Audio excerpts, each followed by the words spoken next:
lain sebagainya nanti ditulis saja di chat dari pihak Kristenan, saya belum hafal. Oke, langsung aja kita opening statement ya, 5 menit dimulai dari narasumber Muslim. Silakan Bang Alif. Timer tolong ditampilkan. Oke, timer ada ya di layar. Silakan Bang Alif, 5 menit. Oke, terima kasih. Assalamualaikum warahmatullahi wabarakatuh.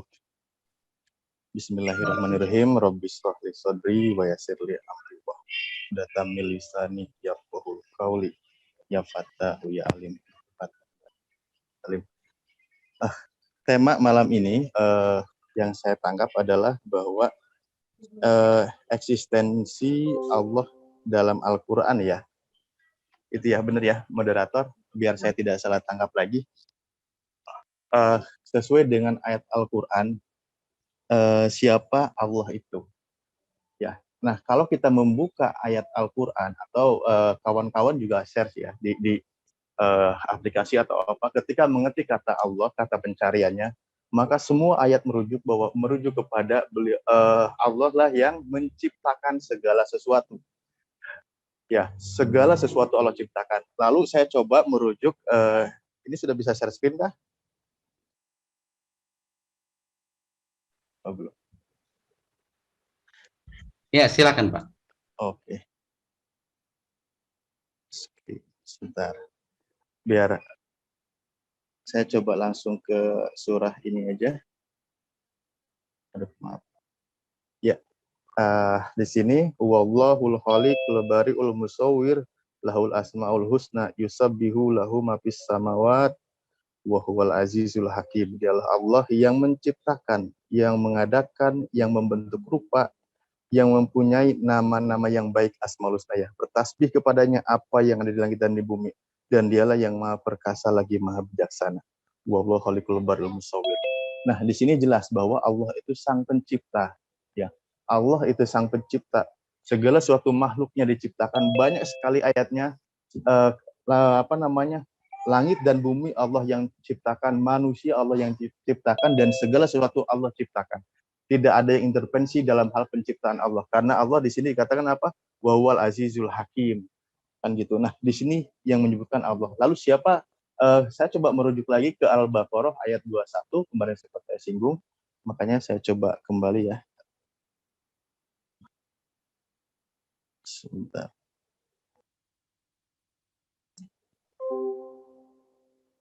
Ya, Bismillahirrahmanirrahim.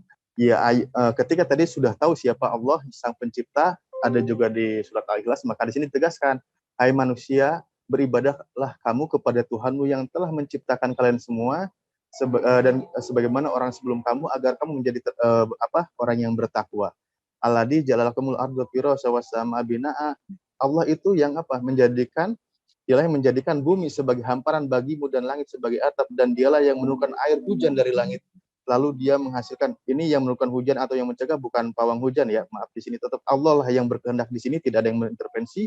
Lalu dia hasilkan dengan dengan hujan itu buah-buahan sebagai rezeki untukmu. Karena itu janganlah kamu mengadakan tandingan-tandingan bagi Allah, padahal kamu mengetahui. Karena di sini segala sesuatu adalah mutlak milik Allah Subhanahu wa taala. Ya.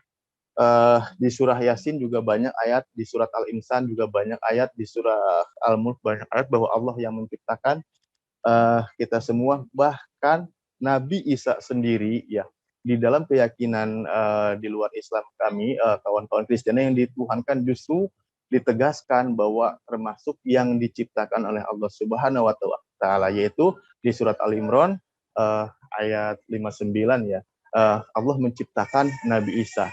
Bahkan ketika dia mengaku bahwa dia merasa lebih kuat dari Allah, atau dia ketika ditanyakan dalam salah satu ayat, atau orang yang menuhankan Nabi Isa, katakanlah Allah bisa saja membinasakannya. Itu ada di surah Al-Maidah ayat 17 ya. Allah bisa membinasakannya, Nabi Isa beserta ibunya, dan juga seluruh makhluk yang lainnya. Nah, disinilah makhluk-makhluk bukti bahwa Allah itu ada dan menciptakan segala makhluknya. Informasi dari Al-Quran itu selaras juga dengan apa yang akal manusia, sehingga makanya banyak dikatakan ayatnya, afala ta'qilun, afala tatadabbarun, apakah kamu tidak berpikir, apakah kamu tidak bisa mengambil iktibar, mengambil contoh dari semua ayat perumpamaan yang diturunkan dari Allah itu sendiri. Contoh bagaimana diinformasikan manusia dari awal sebelum manusia diciptakan, bagaimana manusia itu prosesnya, dan bagaimana manusia itu seperti apa nanti di bumi, dan seperti apa nanti prosesnya akan kembali. Itu ada di beberapa ayat, makanya Allah menciptakan, menghidupkan manusia sebagaimana permulaan menciptakannya. Oke, sebentar, masih ada waktu kah? Oke, waktu habis. Ya, terima kasih. Itu aja dulu. demikian opening statement dari pihak Muslim. Silakan Pak Jeki, opening statementnya tentang tema Allah menurut Allah, eksistensi Allah dalam Bible. Silakan, Brother Jeki. Ya, baik. Saya share screen ya, Bang. Ya, terima kasih teman-teman. Salam buat teman-teman semua. Dalam nama Yesus, Tuhan aku berdoa, bukakan hati kawan-kawan hamba saat ini supaya mereka boleh memahami tentang kekristenan dan mereka bisa memahami Engkau, dan dalam kemurahan-Mu mereka boleh mengenal keselamatan itu dalam nama Yesus. Oke, terima kasih teman-teman. Jadi seperti ini saya ingin sampaikan. Tuhan Kristen dan Islam, manakah yang terbukti eksistensinya? Pada saat ini kita sedang bahas ini ya. Nah, di sini yang saya sampaikan adalah studi yang logis, komprehensif ya. Jadi saya tidak sekedar berdasarkan klaim. Nah, apa itu studi logis dan komprehensif? Yang pertama, kita punya prinsip dasar yang tidak bisa dilanggar. Yaitu, pertama, kita memiliki yang namanya hukum dui ganda saksi. Satu orang saksi saja tidak dapat menggugat seorang mengenai perkara kesalahan apapun atau dosa apapun yang mungkin dilakukan. Baru atas keterangan dua, ingat ya, 2 atau 3 orang saksi, maka perkara itu tidak dapat disangsikan. Ingat ya, hanya satu saksi itu dia tidak bisa berhujah karena harus perlu 2 atau 3 saksi. Bahkan secara hukum pun, ingat ya, secara hukum, bahwa keterangan saksi yang hanya berdiri sendiri tanpa dukungan alat bukti, dia tidak mempunyai kekuatan hukum. Keterangan saksi yang hanya berdiri sendiri, dia tidak mempunyai kekuatan pembuktian. Artinya tetap semua diperlukan minimal 2 saksi. Oke, kita lanjut. Bagaimana eksistensi bisa menunjukkan dirinya ada, eksis ya, ada dan berfirman. Kita lihat di dalam Alkitab, di dalam kemah Musa, Tuhan menunjukkan dirinya eksis dengan cara apa? Dia menunjukkan ada tiang awan, tiang api. Kalau pada malam hari ada tiang api, pada waktu siang ada tiang awan. Di dalam Gunung Sinai, Tuhan menunjukkan diri sampai orang-orang Israel yang jumlahnya sekitar 500 ribuan atau berapa itu ya jumlahnya, 3 jutaan orang itu. Mereka juga sampai melihat sendiri ada Tuhan yang di atas Gunung Sinai dengan yang tertutup oleh kabut hitam, itu terlihat. Kemudian pada saat penghabisan Bait si Salomo, Tuhan benar-benar menunjukkan dia eksis dengan turun api dari surga segala macam, dan kemudian jemaat tidak bisa berdiri pada waktu itu. Dan ini kata penting adalah disaksikan banyak orang. Oke. Kemudian dalam PB, Bapak berkali-kali berbicara, kemudian itu juga disaksikan banyak orang. Nah, pertanyaan kita, pernahkah Allah berbicara dari rumah beliau dengan catatan ya, ada saksi. Kita tahu bahkan ketika Umar, sahabat-sahabat Nabi, Umar kemudian Abu Bakar, kemudian para sahabat Nabi, beliau tidak pernah melihat eksistensi Allah yang dibawa oleh Nabi Baginda. Kemudian juga bahkan dalam hal turunnya ayat mengenai bagaimana beliau akan menikahi Aisyah, bagaimana beliau menikah dengan Maria, bagaimana beliau dengan Zainab, beliau tidak pernah terlihat di situ. Jadi eksistensi di situ saya pertanyakan terus. Nah, dari sini kita lihat mana yang subjektif dan mana yang objektif. Subjektif itu berarti tidak ada lebih dari satu saksi. Sementara yang objektif adalah ada 2 atau 3 orang saksi yang tidak dapat disaksikan. Anda bisa menilai sendiri. Allah dalam PLPB atau Allah di dalam, di sini. Mana yang sesuai prinsip dan mana yang menabrak prinsip? Prinsip apa? Hukum minimal dui ganda saksi. Kita lihat ya, orang kaya tidak perlu mengaku dia kaya. Tetapi dia apa? Dia buktikan dirinya. Jadi kita tidak perlu adanya klaim. Di dalam eksistensi perjanjian lama, Allah sanggup atau Tuhan sanggup menunjukkan eksistensinya. Tuhan disamakan bareng Ibrahim dan Musa. Dalam artian ini logos atau teofania Tuhan atau penampakan Tuhan. Di dalam perjanjian baru, Tuhan bisa menunjukkan dirinya di dalam Yesus. Sementara di dalam kitab tidak. Nah, ini kita layak bertanya di sini. Kita mana kesaksian yang lebih subjektif dan mana yang lebih objektif? Yang sesuai dengan kaidah tadi, hukum dui ganda saksi. Bukti yang saya berikan penuh dengan saksi eksistensi Allah, sementara di pihak yang tidak ada, ini bertabrakan. Baik itu dui ganda saksi maupun asas hukum. Terima kasih. Sekian. Oke, terima kasih Jeki ya. Berarti sudah persiapan dengan matang ini. Pak, untuk tema malam ini sudah dipersiapkan dengan matang. Oke lah, sebelum lanjut ke sesi tanya jawab, kita iklan dulu ini. Sudah lengkap dari Brother Kaisar ini, channel-channel yang menyiarkan di kekristenan. Kembali kita ulang ya, acara ini disiarkan secara live di YouTube, di ISDN Studio, saluran online, dan di channel kekristenan ada Family in Christ, Cites Apologet, Erben Channel, Domba Kecil Channel, Christian Prince plus 62, Kanuru, dan Teolog Kontekstual. Oke lah, untuk kesempatan pertama yang bertanya, kita berikan kesempatan pertama ke Pak Jeki. Untuk pertama bertanya ke pihak Muslim, 1 menit waktu bertanya. Silakan, Brother Jeki. Oh baik, seperti ini Bang. Kita harus pegang dulu ya bahwa klaim teologis harus jalan dengan klaim historis. Klaim teologis yang ahistoris ini kan cacat logis. Nah, baik di dalam PL maupun PB terbukti Allah bisa menunjukkan dirinya. Dan itu sesuai dengan hukum dui ganda saksi. Bahkan saya pernah punya teman yang dia terpaksa ditolak sama teman-temannya karena apa? Karena dia dalam posisi tidak punya saksi. Dia melihat ada seseorang yang melakukan perbuatan tercela, tetapi dia tidak ada saksi. Nah, kita bisa mengatakan kamu nggak ada saksi dan kamu tidak punya hak untuk menuduh orang ini, padahal dia jujur orangnya. Kenapa? Karena memang diperlukan di ganda saksi. Nah, di dalam permasalahan manusia saja seperti itu, yang kita lihat saat ini adalah kekekalan. Kita butuh lebih daripada klaim. Kita butuh lebih daripada klaim. Kita butuh. Hampir habis waktu untuk bertanya. Belum. Ini masih 0,5 Bang. 4, 3. Kita butuh lebih daripada klaim. Kita butuh bukti. Pertanyaannya apa ini? Sudah. Saya butuh bukti. Buktinya di mana? Demikian. Oke, pertanyaannya itu kekekalan, makanya kita butuh bukti. Silakan. Jadi pertanyaannya bukti mengenai eksistensi Allah di ya, betul. Allah Alkitab di Al-Qur'an ya. Bukan sekedar klaim, bukan sekedar. Oke, dipahami maksudnya. Silakan Bang Alif, katanya perlu bukti.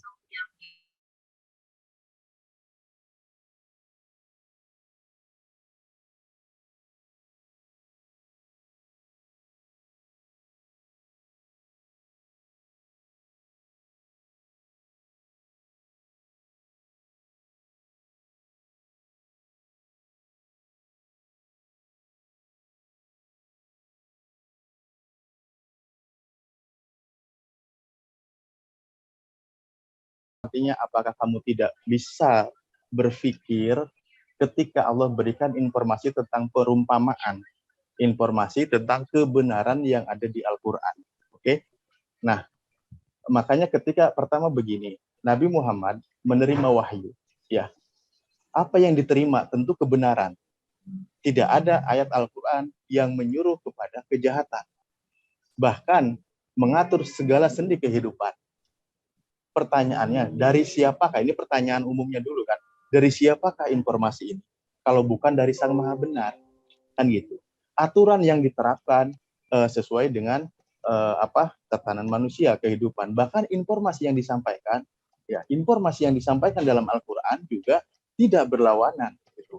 Bahkan ketika menyampaikan contoh Allah menciptakan manusia seperti apa runutannya dan lain sebagainya, itu saat itu pun tidak ada yang bisa mengklaim, ya, menyalahkan apa kebenaran yang diinformasikan oleh Al-Quran. Itu bukti bahwa Allah itu ada.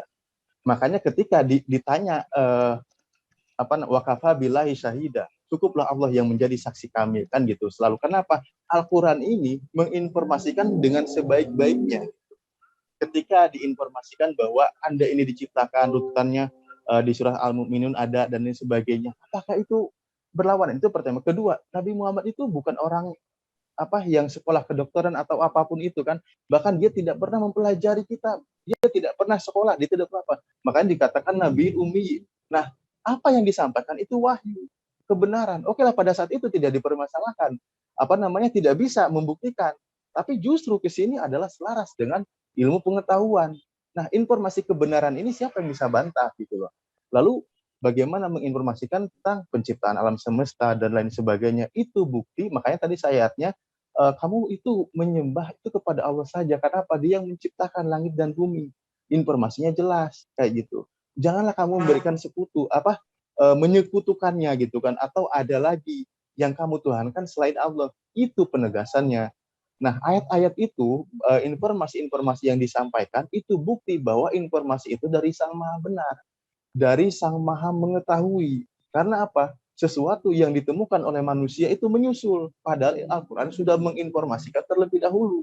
Kan gitu. Nabi Muhammad itu bukan tukang, makanya ketika dikasih tahu kebenaran, dikatakannya, wah Muhammad ini sebagai penyihir ketika orang tidak beriman. Kan gitu. Repot memang kalau orang sudah khotamah qulubihim gitu kan, atau hatinya udah tertutup, udah terbalik, jadi apapun kebenarannya ketika dikatakan meles terus. Nah, seperti itu. Padahal itu bukti kebenaran dan itu bukti eksistensi Allah itu ada. Di situ caranya. Jadi Allah itu justru yang menciptakan ruang dan waktu. Alam semesta ini berada dalam dimensi ruang dan waktu. Dan Tuhanku yang maha itu bukan berada dalam dimensi ruang dan waktu. Itu. Makanya disitulah dikatakan Allah itu sang maha. Ya, karena ruang dan waktu itu hanya berlaku untuk makhluknya. Oh, masih ada waktu ya? Oke, kalau nggak saya cukupkan dulu deh. Silakan. Oke, terima kasih Bang Alif. Jadi demikian penjelasan dari Bang Alif ya, dari perspektif Islam. Ya begitulah. Kalau memang mau dipakai takaran Bible ke Al-Quran ya tidak akan ketemu sebenarnya. Silakan 1 menit Bang Alif untuk bertanya ke Brother Jeki. Oke, baik. Pertanyaan saya ini kan mengenai eksistensi Tuhan itu sendiri ya. Pertanyaan saya itu bahwa sebenarnya saya itu sampai sekarang itu dari beberapa sekian banyak ya yang saya temui diskusi dengan Kristen, saya itu belum menemukan jawaban yang pasti. Siapa sebenarnya Tuhan? Nama Tuhan sesungguhnya yang disembah oleh orang Kristen itu siapa? Buktikan dalilnya, pengakuannya. Seperti ketika Al-Quran menginformasikan itu ada di beberapa surah, di surat Al-Anbiya juga ada, semua Rasul memahyukan bahwa diperintahkan untuk menyembah Allah saja dan jauhi taugut. Taugut itu berhubungan dengan musyrik, kesetanan, atau berhala dan lain sebagainya. Nah, saya ingin tahu siapa sesungguhnya eksistensi Tuhanmu, namanya siapa. Sementara itu dulu, terima kasih. Buktikan ya, sama buktinya ya. Oke, bukti pengakuannya. Demikian ya pertanyaannya Bang Alif ya, singkat aja. Silakan buktikan eksistensi Tuhan Anda, Brother Jeki. Siapa sebenarnya Tuhan Anda? Jangan dinyalain dulu Bang, jangan dinyalain dulu. Saya harus share screen dulu ya Bang ya. Oke, nggak apa-apa. Nanti silakan share screen, nanti mulai berbicara baru jalan timernya. Oke, sebentar. Tunggu. Aku pakai whiteboard-nya. Nanti minta tolong whiteboard-ku jangan tiba-tiba hilang ya Bang ya, please. Soalnya tadi tiba-tiba hilang. Halo? Halo Bang? Silakan. Go ahead. Sebentar. Aku cuma cek aja, ini hilang tiba-tiba hilang. Oke, muncul. Muncul ya? Oke. Baik, silakan dinyalakan. Baik. Terima kasih Bang. Tadi ada mempertanyakan mengenai Tuhan kami. Oke, baik. Ini memang butuh waktu untuk menjelaskan ini, tapi setidaknya saya akan berikan penjelasan singkat. Di dalam Allah kami yang satu yang kami sebut sebagai Bapa, dia memiliki firman atau logosnya, dan dia juga memiliki ruhnya atau disebut dengan Roh Kudus. Nah, Allah kami yang satu, tetapi di dalam dirinya itu terdapat firman dan ruhnya. Dan ini equal dengan di dalam diri kita, manusia yang satu, manusia, terdapat apa? Pikiran, akal pikiran, dan roh manusia. Kenapa bisa equal? Kenapa bisa paralel? Karena Allah menciptakan kami di dalam gambarnya. Kejadian 1 ayat 26. Allah menciptakan kami dalam gambarnya. Nah, ketika yang Tuhan disebut dengan Allah yang tunggal toktil, yang satu toktil, maka ini jelas tidak sama dengan manusia, karena manusia tritunggal. Allah yang tritunggal pasti menciptakan manusia yang tritunggal. Nah, firman Allah atau pikiran Allah atau logos Allah itu pasti Allah. Sama seperti firman atau pikiran Bang Alif adalah Bang Alif. Pikiran Bang Alif adalah Bang Alif. Demikian pula pikiran Allah adalah Allah. Nah, firman ini dia nuzul menjadi manusia Yesus Kristus. Dia adalah sesungguhnya firman Allah dan dia sesungguhnya manusia. Makanya disebut Mesias. Mesias itu dalam pandangan Yahudi sesungguhnya Allah dan sesungguhnya manusia. Bisa lihat di Mazmur 45. Jadi siapa yang disembah dalam Allah kami yang satu, Allah kami yang satu ini memiliki firman dan rohnya. Jadi ketika kami menyembah firman-Nya, ya ini juga sama dengan kami menyembah Allah. Bahkan di dalam, kalau saya komparkan di dalam surat At-Toha, di situ Musa bertemu dengan firman Allah mengatakan sujud dan sholatlah untuk aku. At-Toha 20 kalau tidak salah ya. Nah, apakah Musa bertemu dengan seseorang atau seseorang? Tidak, Musa hanya bertemu dengan firman. Nah, itulah kenapa Tuhan kami yang mana? Di dalam Allah kami yang satu yang kami sebut Bapa, dia memiliki firman dan rohnya. Inilah yang kami sembah. Ya, kesatuan ini, makanya dalam Shema dikatakan negara Israel Tuhan itu, ingat ya, Tuhan, Allah, Tuhan itu Esa, Ehad, tidak dikatakan Yahid. Artinya apa? Coba Anda perhatikan, ada kata Tuhan, ada kata Allah, ada kata Tuhan. Nah, di dalam buku yang disebut dari sumber Yahudi dikatakan apa? Ketiganya ini ada 3 sisi dalam satu Allah kami. Itu bahkan dari sumber Yahudi mengaku itu. Ayat kelima, Ulangan 6 ayat keempat tadi ya, ayat keempat. Nah, ayat kelima ini lebih jelas lagi secara paralel dikatakan apa? Kasihlah Tuhan Allahmu dengan apa? Segenap hati atau dengan segenap ruh, dengan segenap jiwa atau dengan logosmu dan dengan segenap kekuatanmu atau dengan segenap tubuhmu. Inilah Tritunggal manusia yang paralel dengan Tritunggal Allah tadi. Jadi Allah yang kami sembah adalah Allah Tritunggal di dalam Bapa, Firman, dan Roh-Nya. Sama seperti dengan Bang Alif. Bang Alif yang mana? Ya Bang Alif yang satu bersama dengan firman-Nya atau pikirannya. Dan Bang Alif yang satu bersama dengan Roh-Nya Bang Alif. Karena Bang Alif punya ruh. Ruh Bang Alif bisa berbicara. Ruh Bang Alif punya kesadaran. Logos pikiran Bang Alif juga punya kesadaran. Kemudian tubuh Bang Alif, misalnya contohnya gini, abang mau sholat tetapi badannya lagi disi, lagi pusing, itu terpengaruh. Berarti di dalam hal ini, abang adalah Tritunggal, sesuai dengan gambar Allah Tritunggal, Kejadian 1 ayat 26. Jadi yang ditanyakan, ya Bapa, yang di dalam Bapa itu ada firman-Nya. Nah kami menyembah, ketika kami menyembah firman-Nya, kami juga menyembah Bapa. Ketika kami menyembah Ruh-Nya, kami menyembah Bapa. Sama juga. Jadi ini adalah Allah satu, di dalam Allah kami yang satu, dia punya firman dan dia punya rohnya. Itu yang pertama. Kemudian mengenai klaim tadi ya Bang, saya tanggapi sebentar ya Bang. Abang mengenai klaim, mengenai moral, mengenai yang lain sebagainya tadi, saya cuma bisa sampaikan. Bahkan agama Buddha pun bisa mengklaim ajaran moral. Filsuf pun bisa mengklaim ajaran moral. Bahkan dalam klaim Yunani pun jauh sebelum era Nabi, mereka juga sudah memiliki pengetahuan tentang apapun, tentang kesehatan, mereka punya ilmu pengetahuan jauh sebelum era Islam. Nah, anak kecil pun bisa mengklaim bahwa Tuhanlah yang menciptakan atau sesembahan dia, misalnya Tuhan Merbejo menciptakan langit dan bumi. Tetapi eksistensi ini tidak bisa, Bang. Ini perlu bukti. Nah, ini yang kita pertanyakan, perdebatkan di tempat ini. Terima kasih. Cukup. Oke, terima kasih Brother Jeki. Silakan ditutup sestrinya dulu. Itulah jawabannya ya. Bang Alif juga itu Tritunggal. Kita juga Tritunggal kalau menurut penjelasan dia tadi. Manusia ini juga bisa dibilang Tritunggal. Silakan, apa pertanyaannya? 1 menit. Pertanyaan kedua dari Brother Jeki. Oh, saya tanya lagi nih Bang. Iya. Silakan. Oke, baik. Terima kasih Bang. Sekali lagi ya Bang ya, saya ulangi. Siapapun bisa mengklaim ajaran moral. 1. Tolong dinyalakan Bang. Itu nggak nyala itu. 1 menit. Silakan jalankan. Iya. Siapapun bisa mengklaim ajaran moral. Siapapun bisa bilang, bahkan filsuf pun bisa. Filsuf Yunani canggih-canggih loh. Mereka tahu pengetahuan, mereka tahu bagaimana itu rumus Pitagoras, mereka tahu bahkan sebelum ada desimal ya, di dalam Alkitab sudah ada perpuluhan, 1/10 sudah ada. Kemudian untuk menghitung sigurat atau menghitung, mereka bahkan bisa membuat piramid, mereka bisa mengerti trigonometri pada era jauh sebelum Islam ada. Nah, dengan pengetahuan, bahkan pengetahuan kedokteran, mereka berlimpah-limpah pengetahuan itu. Bahkan sekali lagi ya, saya sampaikan sekali, anak kecil bisa mengklaim. Tetapi pertanyaannya, yang eksistensi ini, kita butuh bukti. Kita tidak membutuhkan klaim, sekedar klaim, karena semuanya bisa diduplikat, Bang. Tetapi eksistensi Tuhan tadi, yang tidak bisa dibuktikan. Dan itu yang dibutuhkan setiap orang yang berpikiran logis. Karena kita juga membutuhkan itu secara ranah logis. Lepaslah teologis, kita pakai logis. Saat ini. Terima kasih.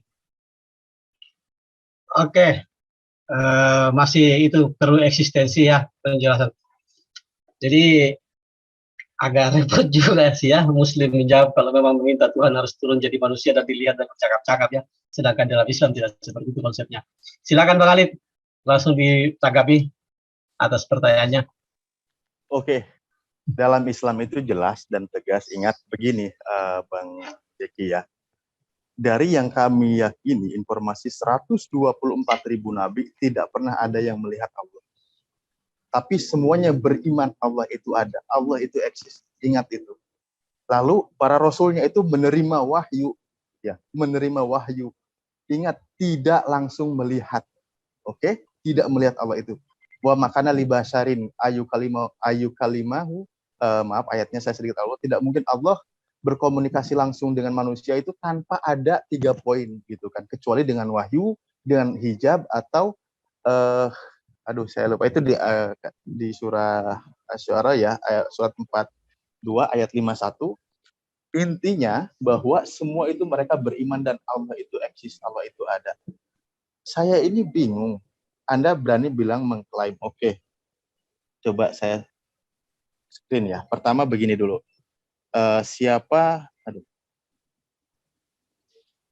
Contoh ini surat Al-Mu'minun ya. Sebentar.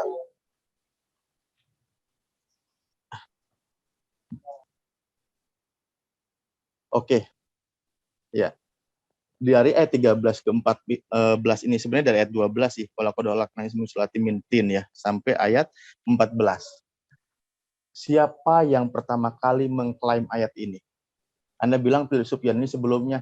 Seperti apa mereka bisa menginformasikan tentang penciptaan proses penciptaan manusia? Itu nggak ada, Bang. Lalu kita sekarang ke Nabi Muhammad. Nabi Muhammad itu bukan orang yang suka belajar mencari tentang atau masalah biologi atau masalah embriologi dan lain sebagainya. Ya, tapi beliau bisa menarasikan. Saya bilang makanya nggak apa-apa, karena berat memang untuk Anda ketika Anda percaya ini nggak bisa karena itu Al-Quran keyakinan kami. Tapi di sisi lain otak Anda itu nggak bisa nolak gitu loh. Otak Anda itu nggak bisa nolak gitu. Kalau masalah ilmu pengetahuan ke sini ya sudah lain cerita. Karena apa? Informasinya sudah didahului oleh Sang Maha Tahu. Kan itu tadi saya bilang ya. Oleh Sang Maha Tahu sudah menginformasikan. Padahal pada saat itu belum ada yang bisa menarasikan seperti ini. Nah itu poinnya. Lalu tadi sebenarnya saya menarik sih ya. Melihat penjelasan dari Bang Jeki ya.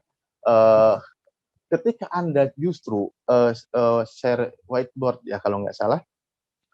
Itu menggambarkan keruwetan dalam konsep ketuhananmu. Beneran, saya semakin kesini semakin ruwet karena melingkar entah arahnya kemana gitu. Kenapa? Saya tidak menemukan jawaban. Eksistensi Tuhanmu, pertama siapa dulu gitu? Tuhanmu itu sesungguhnya siapa? Namanya siapa? Kan gitu. Makanya saya bilang, pertama, kalau saya di Islam jelas, pertama Allah, Allah pertama yang menciptakan alam semesta, langit beserta isinya Allah.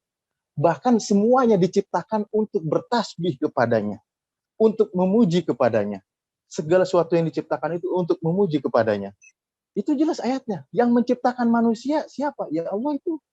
Menciptakan yang memberikan rizki kepada seluruh makhluknya yang ada di bumi yang hidup. Siapa Allah? Ada ayatnya. Coba dari Anda, klaim mana Tuhanmu yang berani menarasikan seperti ini? Gitu loh. Di situ kita bisa membuktikan eksistensinya. Informasinya tidak dibantah. Ketika beberapa ayat menginformasikan tentang, saya jadi mendadak lupa ini terlalu semangat ini. Gara-gara tadi saya melihat ruwetnya penjelasan, seruwet saya melihat gambar yang ada di di share screen tadi gitu. Karena gitu, karena pertanyaan saya itu sebenarnya saya mau melanjutkan pertanyaan, tapi bagaimana nggak ada poin yang saya tangkap gitu loh dari penjelasanmu gitu.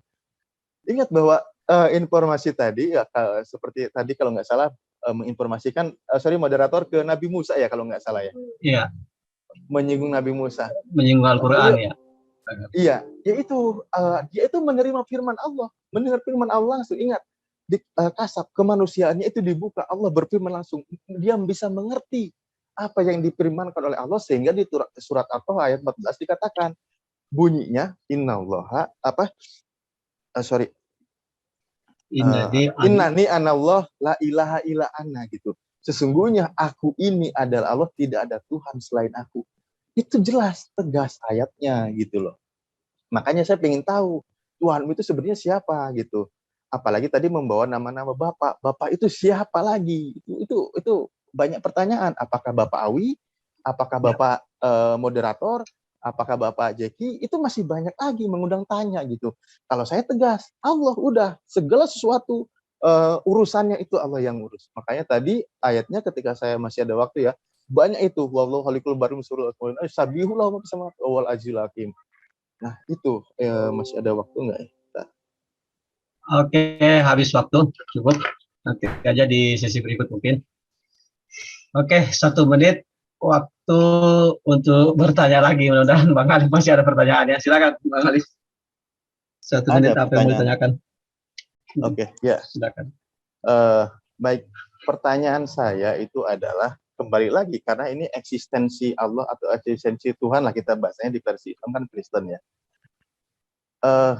Secara Tuhan itu yang maha kuasa, yang maha gagah, yang maha perkasa, yang maha mengetahui. Seperti itu ya. Kemahaan itu tidak mungkin dicoreng dengan berlawanan karena mustahil bagi Tuhan. Nah, pertanyaan saya adalah pertama, benarkah kamu menuhankan Yesus? Nggak apa-apa lah saya bantu jawab simpelnya gitu kan merujuk oknum. Benarkah kamu menuhankan Yesus? Apa yang dikerjakan oleh Yesus? Dan apa yang dilakukan oleh ibunya Yesus, yaitu Bunda Maria, kepada Yesus? Apakah dia memanggil anak atau memanggil Tuhan? Terima kasih.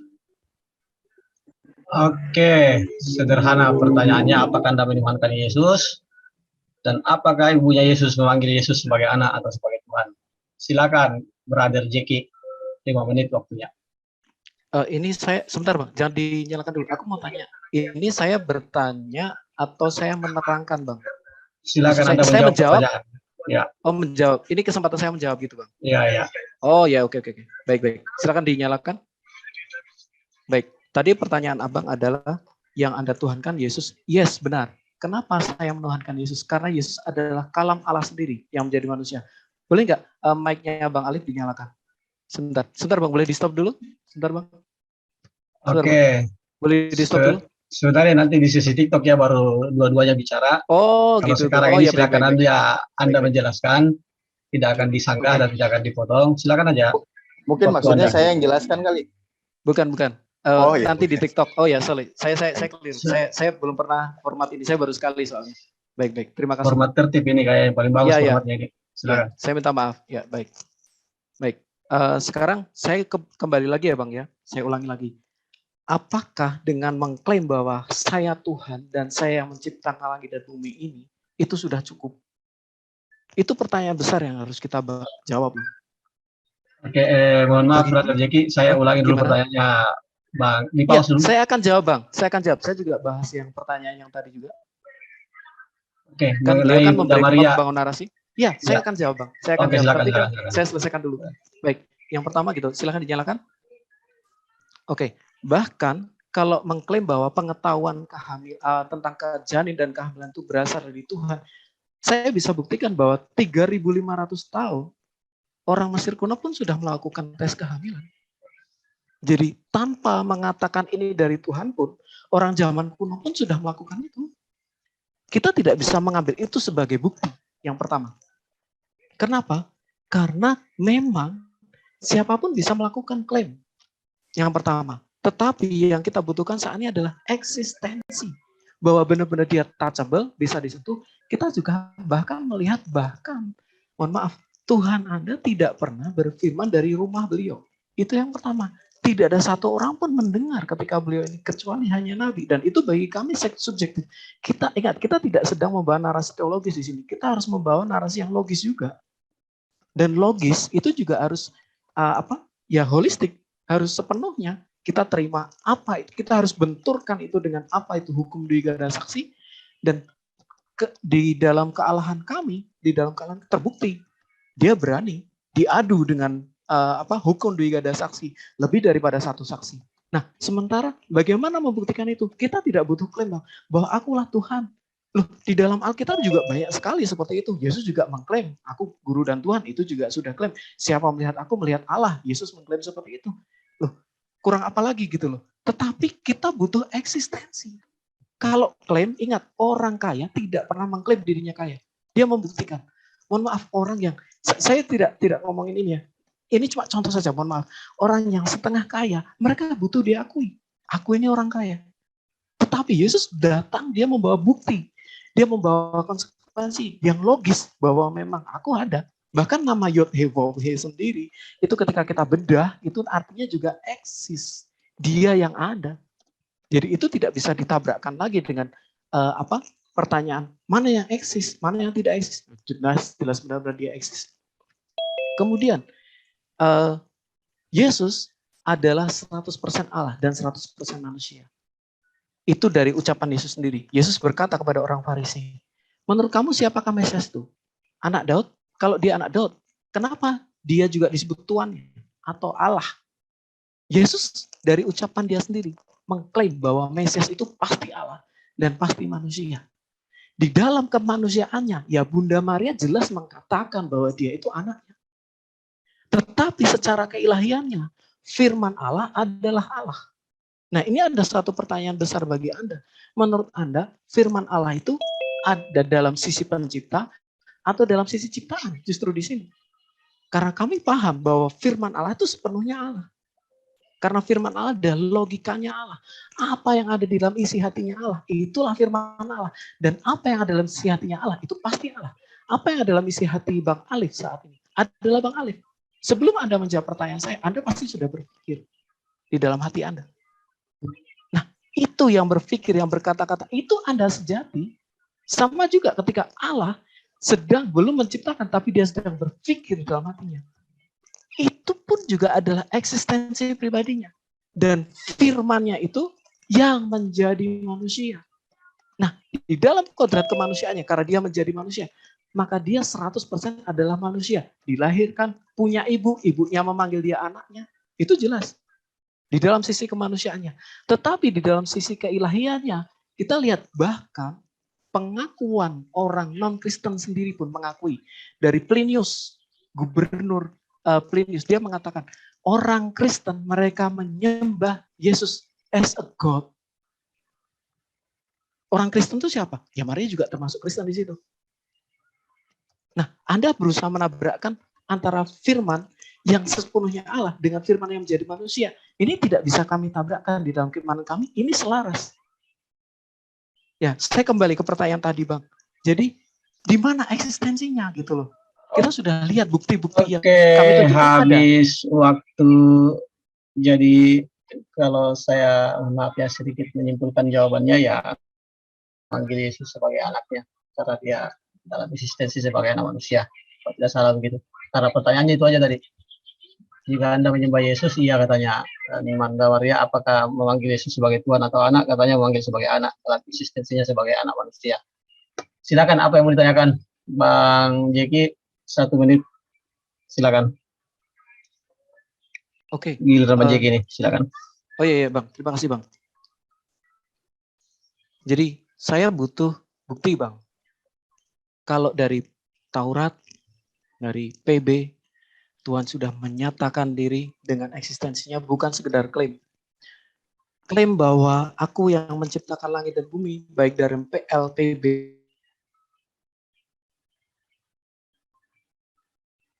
itu banyak sekali. Ya, halo, itu banyak sekali. Tetapi bukan sekedar itu. Bukti, ketika bertemu dengan Abraham.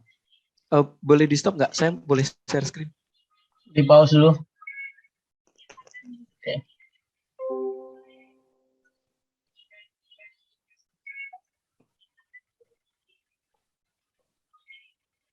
Oke, boleh dinyalakan lagi? Di dalam perjanjian lama, Tuhan bisa menyatakan diri kepada Abraham. Jadi di sini Abraham kedatangan tamu. Dikasih makan loh. Ambil. Terus apa? Dia 22. Orang-orang yang tadi ada 2 orang yang berjalan ke arah Sodom. Tapi Abraham tetap berdiri di hadapan Tuhan. Jadi bagaimana Allah kami, dia bisa menyatakan dirinya. Nah, kami nggak pernah melihat itu terjadi. Sedangkan keselamatan itu harus Oke, ada point waktu of standing-nya. habis. Oke, terima Oke, kasih. silakan. Pertanyaannya masih sama. Eksistensi yang dimaksud mungkin ini adalah Tuhan turun ke dunia, berbincang-bincang dengan manusia. Mungkin itu eksistensi yang dimaksud Bang Alif ya, meskipun Bang Alif sudah menjelaskan eksistensi menurut Al-Quran dan dalam Islam, dalam keyakinan Islam seperti apa. Tapi nggak apa-apa. Coba bisa dijelaskan secara rasional dari Al-Quran bagaimana bagusnya, dari Islam bagaimana baiknya. Silakan Bang Alif. Maaf Bang Awi, Ya. kalau misalnya tidak ada, ya bilang saja tidak ada. Ya jelas, Apa-apa. kalau yang seperti itu yang dimaksud saya pun tanpa Bang Alif ngomong, saya pun akan mengatakan tidak ada dalam Al-Quran seperti itu. Kalau itu yang dimaksud tadi ya, seperti yang saya katakan bahwa eksistensi yang dimaksud adalah Allah harus turun ke dunia, bercakap-cakap langsung dengan manusia, makan seperti apa yang tadi tertulis dengan Abraham. Dalam Al-Quran saya rasa tidak ada, tapi biarlah Bang Alif menjelaskan eksistensi Allah yang dimaksud lagi seperti apa dalam Al-Quran. Silakan Bang Alif. Bilang. Ya. Oh, saya buka dulu mic-nya, Bang Alif. Silakan. Oke, terima kasih. Kalau kamu nanyakan suruh dari kitab sebelumnya yang sekarang yang kamu tunjukkan versi LAI, ya saya nggak bisa ngomong. Bukan gitu. Makanya Al-Quran itu musodikon, membenarkan. Membenarkan itu orang yang sudah salah-salah itu dibenerin loh hadirnya Al-Quran itu. Kesalahpahaman itu dibenarkan. Makanya ketika pada contoh orang-orang mengagung-agungkan Nabi Isa karena banyak mukjizat yang dia terima dari Allah, banyak kelebihannya, banyak pengikutnya mengagung-agungkan sampai berlebihan. Apa buktinya? Yaitu tadi sampai berlebihan, makanya Al-Quran mengingatkan jangan berlebihan seperti umat sebelumnya.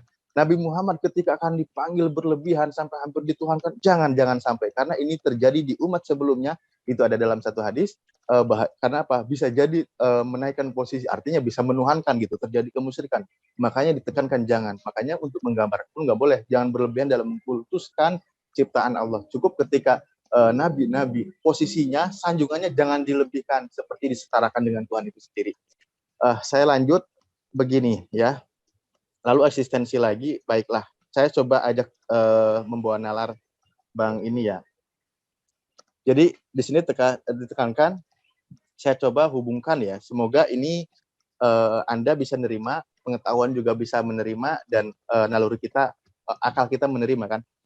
Jadi terkesan biasa, ini namanya ayat muhkamat yang jelas. Tapi nanti ini bersanding dengan ayat mutasyabihat. Mutasyabihat itu yang belum diungkapkan nanti. Ya, masih samar. Tapi informasinya ada. Dialah Allah yang meniupkan angin. Artinya, makanya beberapa ayat kan,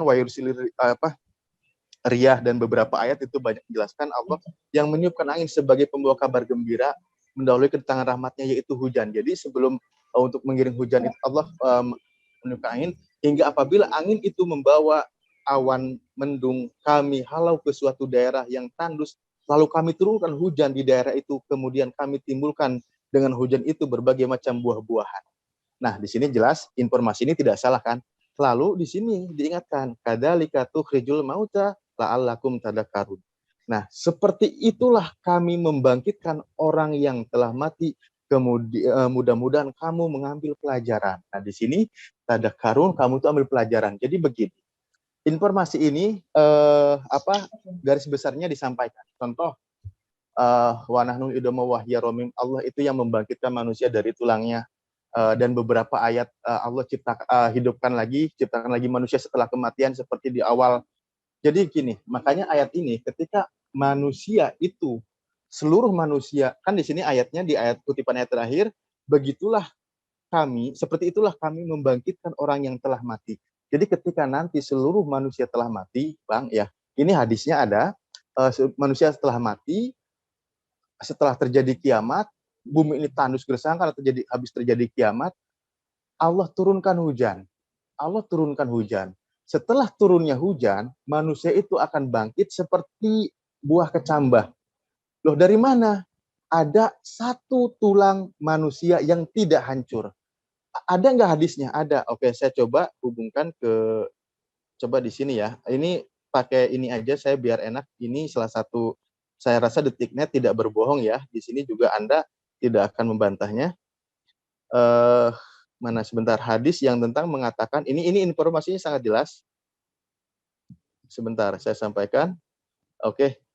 Bumi ini akan mengolah seluruh bagian tubuh manusia kecuali tulang ekor, dan dari tulang seorang manusia diciptakan, dan dari tulang ekor tulang manusia akan dihidupkan kembali di hari kebangkitan.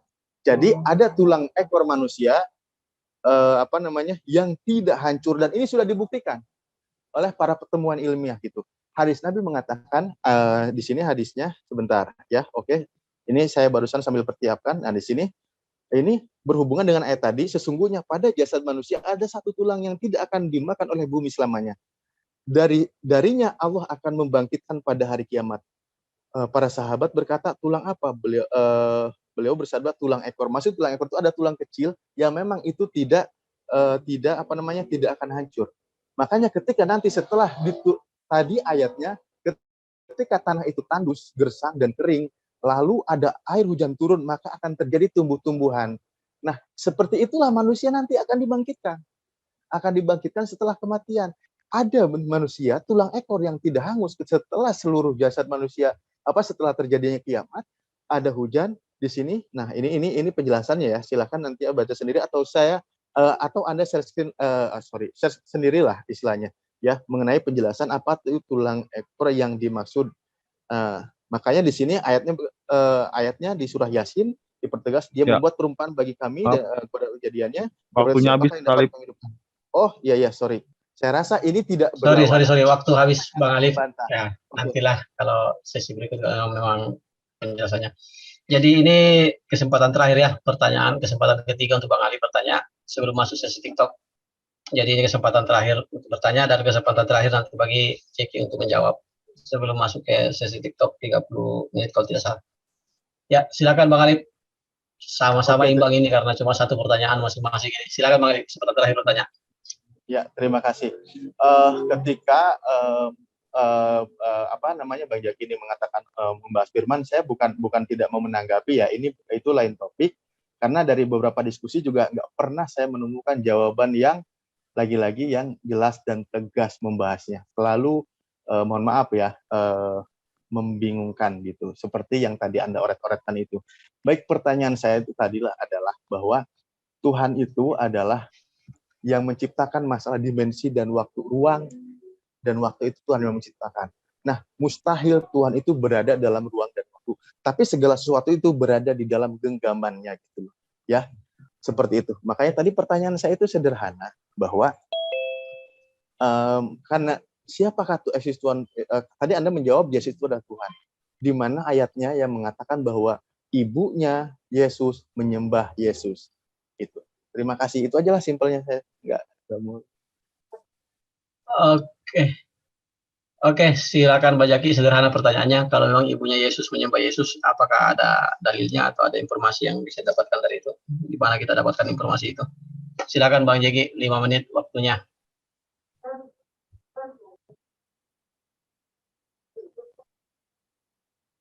Oke, terima kasih Bang. Silakan dinyalakan.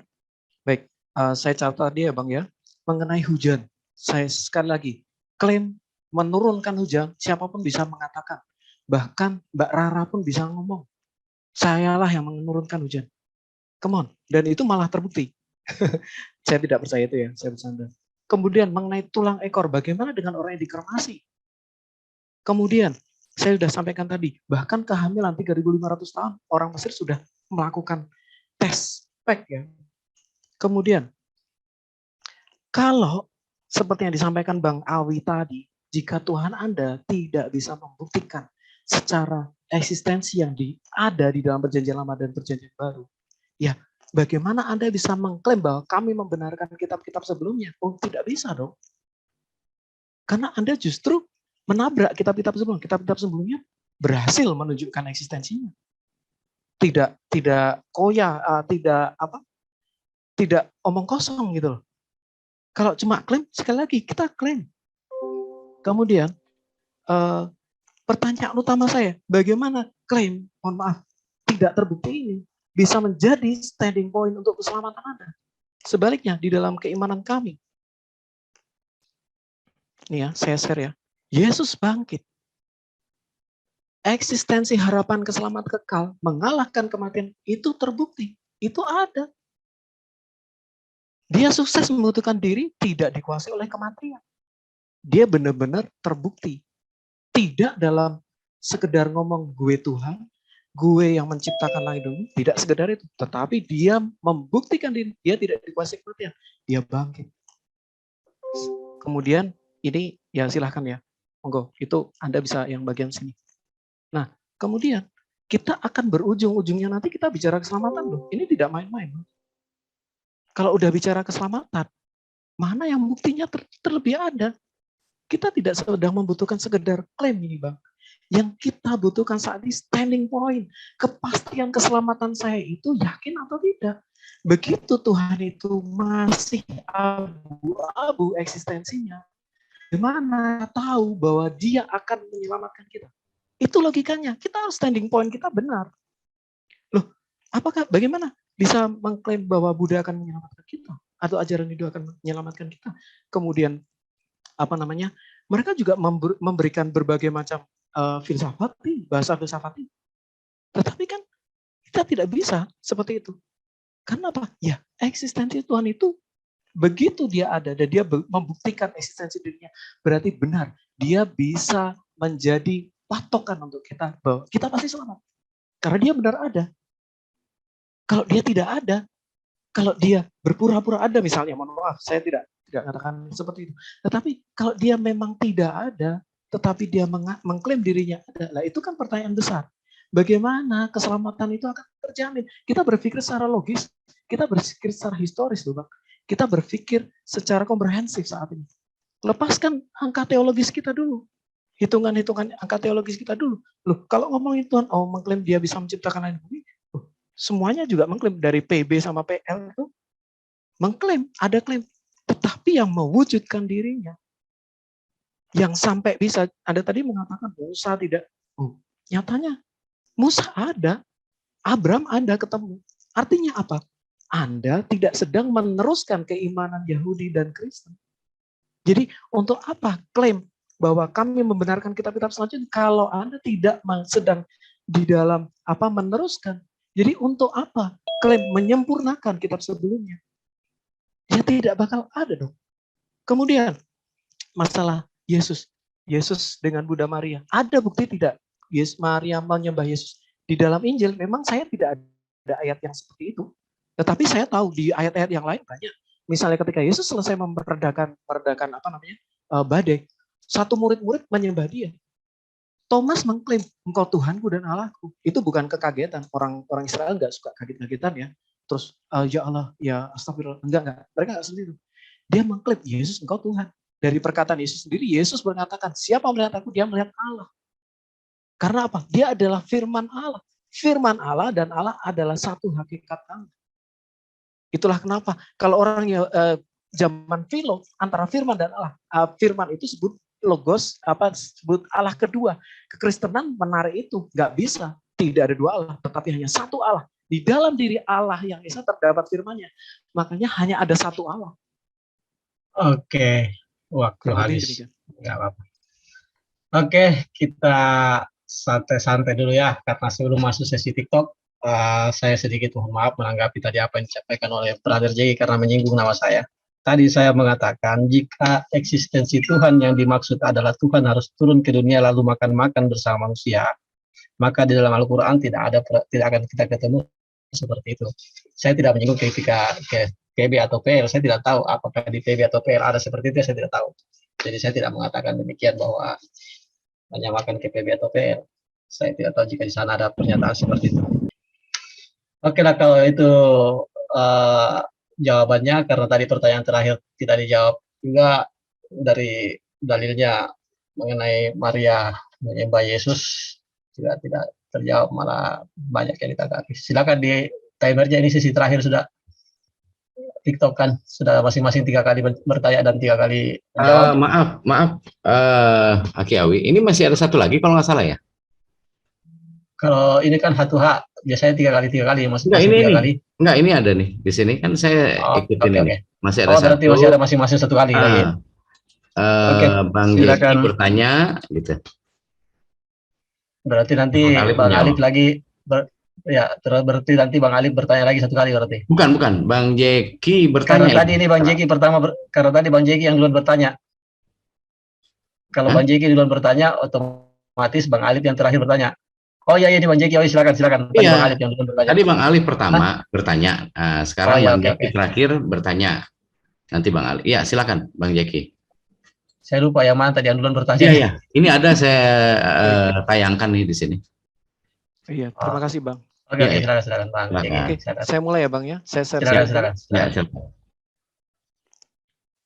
Tadi saya sempat menyinggung mengenai kesejarahan. Ingat ya Bang ya, yang namanya klaim eksistensi itu pasti bersinggungan dengan kesejarahan. Jadi secara PL, PB, itu secara kesejarahan sudah ada. Tuhan itu memang bisa menyatakan dirinya. Klaim teologis harus sejalan dengan klaim historis. Ini jelas. Dimanapun juga harus ada. Klaim historisnya ada. Sementara klaim teologis yang ahistoris, ini kita sebut dengan cacat logis. Ya tidak?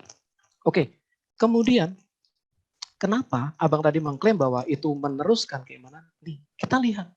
Ini data-data ahistoris ini terdapat, mohon maaf, di dalam kitab Anda. Dikatakan apa? Yesus ponakan Musa. Tritunggal itu Allah, Yesus, Maria. Maria melahirkan di bawah kurma. Ini udah jelas keliru. Kemudian bayi Yesus bicara. Ini sudah dikonfirmasi oleh Bapak Gereja, ini sesat. Surga penuh dengan adegan itu. Di abad pertama sudah dikatakan, Pak, ini sesat ajaran ini. Yesus bikin dari burung tanah. Abad kedua sudah dikatakan ini sesat. Yudas diserupakan dengan Yesus. Ini sudah jelas, ini juga keliru. Kemudian Haman menteri Mesir. Nah, bagaimana harapan keselamatan itu berdasarkan hal yang ahistoris? Oke, itu pertanyaannya, bagaimana ada harapan selamat dari pernyataan yang tidak sesuai dengan sejarah ya? Bukan. Ya. Ya kan?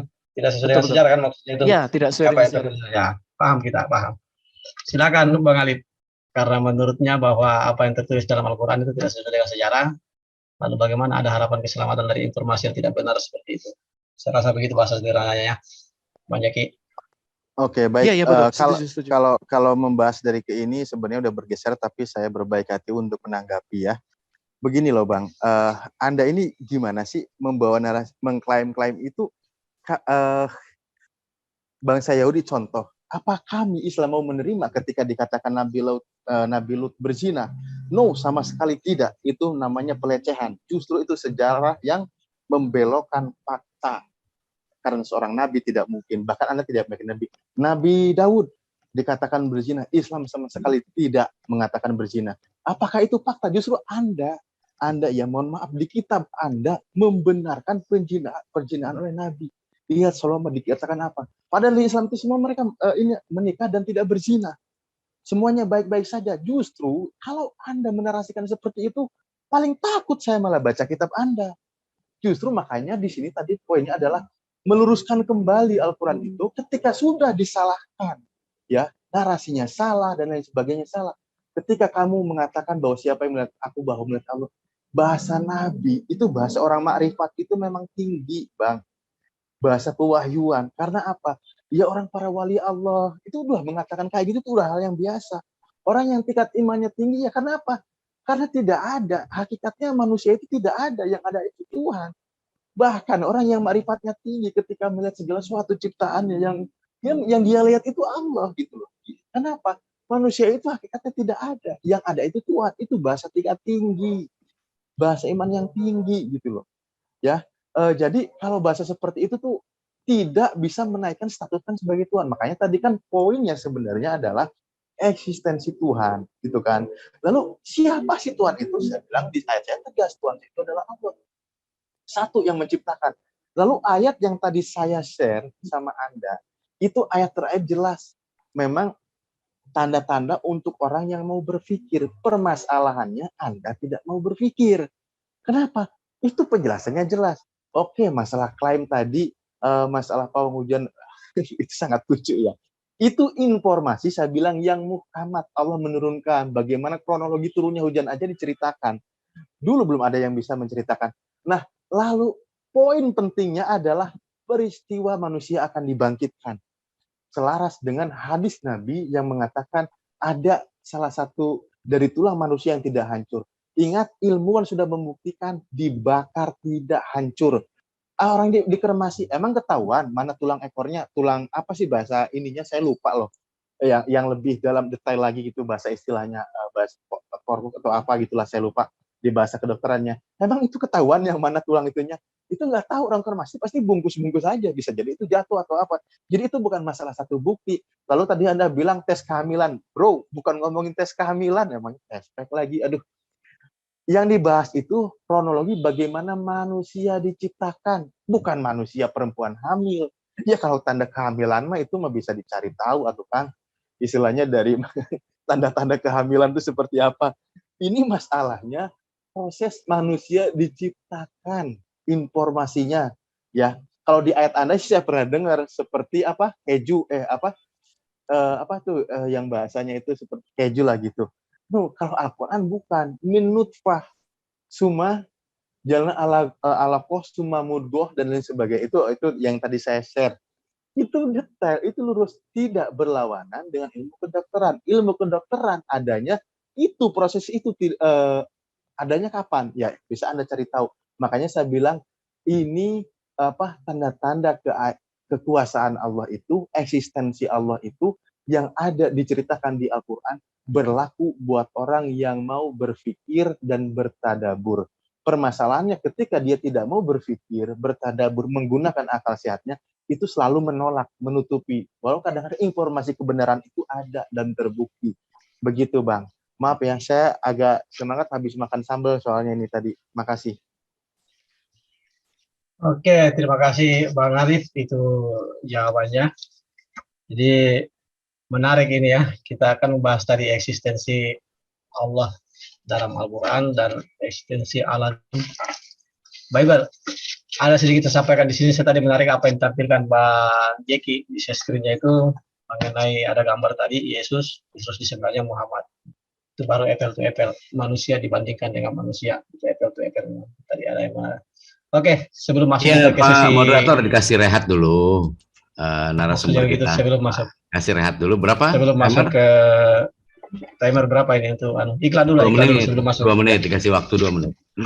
Oke, kepada semua teman-temannya di luar sana, yang menyimak di channel YouTube manapun, kita informasikan bahwa acara ini disiarkan secara live di channel ISDN Studio, saluran online Family in Christ, Domba Kecil Channel, tunggu saya cari ke Teolog Kontekstual, RB Channel, mana catatan saya tadi ini? Coba. Ya, silakan di subscribe aja ya semua channel-channel yang kita sebutkan. Ya, semoga membawa manfaat ya, karena banyak ilmu yang akan disampaikan dari semua channel yang menyiarkan acara ini secara live.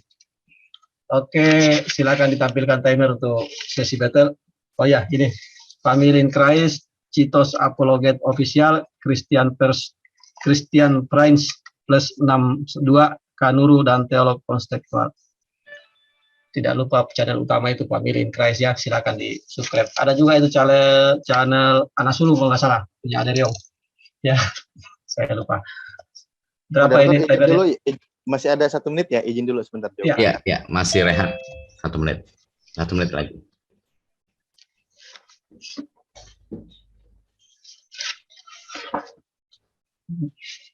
Jadi biar moderator bicara-bicara dulu ya, daripada sunyi. Ini temanya, sekali lagi kita ulangi, adalah eksistensi Allah dalam Al-Quran dan eksistensi Allah dalam Bible. Akan menarik ini sesi battle ke depan ini, TikTok ya kalau bahasa kerennya. Kalau kata si Aderion itu Yahudi TikTok. Aderion pasti ketawa ini dengar bicara. Teman lama saya ini Aderion. Semua teman-teman Kristen di sini teman lama saya, dan beberapa di antaranya teman dekat. Ya.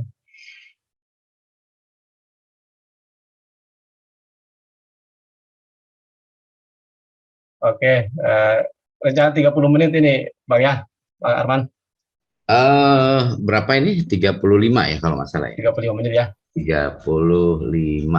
Ya. Oke, saya kalau boleh ya saya sedikit atur biar agak lebih tertib nanti ini. 20 menit pertama biarkan Bang Jeki yang terus bertanya ke Bang Alif, ya kan? 15 menit terakhir atau 10 menit terakhir lah Bang Alif baru bertanya ke Bang Jeki. Gimana? Coba narasumber sepakatkah? Ini sekedar saran. Ya, saran dari moderator. Gimana? Ya. Narsum, open mic. Setuju Open nggak mic. dengan saran dari moderator? Ya. Kalau menurut saya langsung TikTok aja sih, Bang. Oh, Ya, langsung langsung TikTok ya, nggak apa-apa. moderator, ya. Nggak apa, maksud Iya. saya gitu. Nanti ya kita lihat lah. Saya juga akan, insya Allah saya kasih kesempatan lah. Gitu. Ya, kalau saya ya oke nggak apa kalau ngomongnya Oke. gitu. Silakan moderator. Apa itu? Oke. Maaf, saya baru balik. Maksud saya begini, tadi ini kan 35 menit. Kalau saran dari moderator, 20 menit pertama digunakan Bang Jeki untuk terus bertanya ke Bang Alif. 15 menit terakhir nanti baru Bang Alif mulai bertanya ke Bang Jeki, atau 10 menit terakhir lah Bang Alif baru bertanya ke Bang Jeki. Ya tertib, tapi kalau mau langsung TikTok sanggah menyangga juga nggak apa-apa, yang penting tertib aja. Itu cuma sekedar saran. Ya, itu saran aja, Bang Alif, Saran dari moderator. Bang Alif jangan ditutup mic-nya ya. Sorry. Kepencet. Oke ya, jadi Ini langsung kembali. TikTok ya? Langsung Ya. TikTok atau sesuai saran moderator? Narasumber? Udah TikTok aja nggak apa-apa. Oke, TikTok. Oke, TikTok aja. Oke ya, 35 kita menit ya? 35 menit ini silakan yang mulai bertanya nanti bertanya, langsung dijawab, dan silakan langsung disanggah. Jadi yang penting tertib ya. Oke, kalau memang ada pertanyaan yang bisa langsung diajukan, jawaban yang bisa langsung dipertanyakan ya silakan aja. Iya, role-nya di SDN tidak berkata kasar, hujat, merendahkan sesembahan orang lain, pornografi, kebun binatang dan sejenisnya. Itu langsung dikena penalti moderator. Ya, tanpa ada teguran ya. Nggak ada kartu kuning, langsung penalti. Oke. 35 menit dimulai pada saat salah satu narasumber mulai berbicara. Silakan, kami diam semua. Sebentar, Bang Jeki. Bang Jeki belum buka mic, jadi saya belum mulai. Oh iya, Oke. baik. Ya, baik. Ya, silakan. Bebas, mulai dari mana? Dari Muslim, dari Kristen, silakan. Ya, silakan Bang Jeki duluan. Baik. Terima kasih Bang Alif. Jadi seperti ini Bang Alif, kita ini tidak berbicara mengenai hal yang sementara. Kalau hal yang sementara layaklah kita bicara dengan sepele. Kita ini berbicara tentang sesuatu yang kekal. Dan sesuatu yang kekal itu harus ada jaminan.